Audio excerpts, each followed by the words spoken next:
What happens when one of the world's most advanced militaries suddenly walks into a deadly ambush? In the hills near the Israel-Lebanon border, Israeli commandos reportedly found themselves under heavy fire, surrounded by Hezbollah fighters. Within minutes, helicopters were scrambling into the sky. But what exactly happened on that battlefield? And more importantly, does this signal a dangerous new phase of the Middle East war? Let's break it down. The Israel-Hezbollah front has been heating up rapidly. Over the past weeks, tensions between Israel, Iran, and Hezbollah have intensified dramatically. Hezbollah, an Iran-backed militant group based in Lebanon, has launched rockets and drones toward Israel, triggering powerful Israeli retaliation across Lebanon. Israeli airstrikes have targeted multiple Hezbollah positions in southern Lebanon and even areas around Beirut, forcing mass evacuations and displacing thousands of civilians. But the conflict is no longer just about airstrikes. Now, the fighting is moving to the ground. According to multiple reports and battlefield updates, Israeli special forces launched a ground operation near a Lebanese border town believed to be a Hezbollah stronghold. These kinds of missions are typically carried out by elite Israeli units,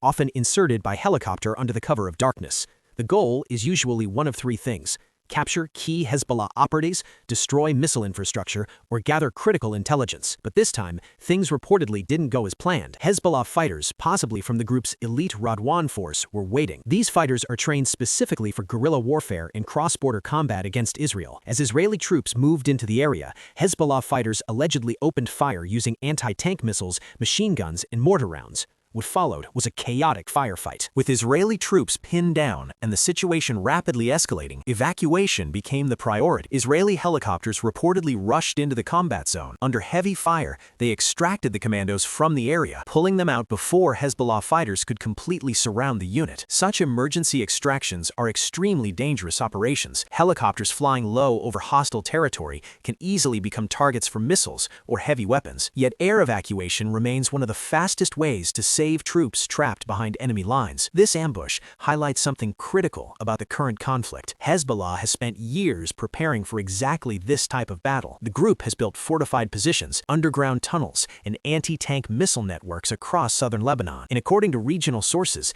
Hezbollah recently redeployed its elite Radwan fighters back to the border area, signaling preparation for direct combat with Israeli forces. That means any Israeli ground operation in Lebanon could face fierce resistance. The timing of this clash is especially concerning. The Middle East is already experiencing one of its most dangerous moments in years. Iran, Israel, and Hezbollah are now locked in a rapidly escalating confrontation that many analysts fear could spiral into a full regional war. Missiles have already crossed multiple borders, airstrikes are hitting major cities, and now elite ground units are clashing directly. So the big question is, was this ambush just a single battlefield incident, or the beginning of a much larger ground conflict between Israel and Hezbollah? History shows that small border clashes in this region can quickly escalate into full-scale wars, and right now, the entire world is watching the Israel-Lebanon border, because what happens there next could reshape the Middle East.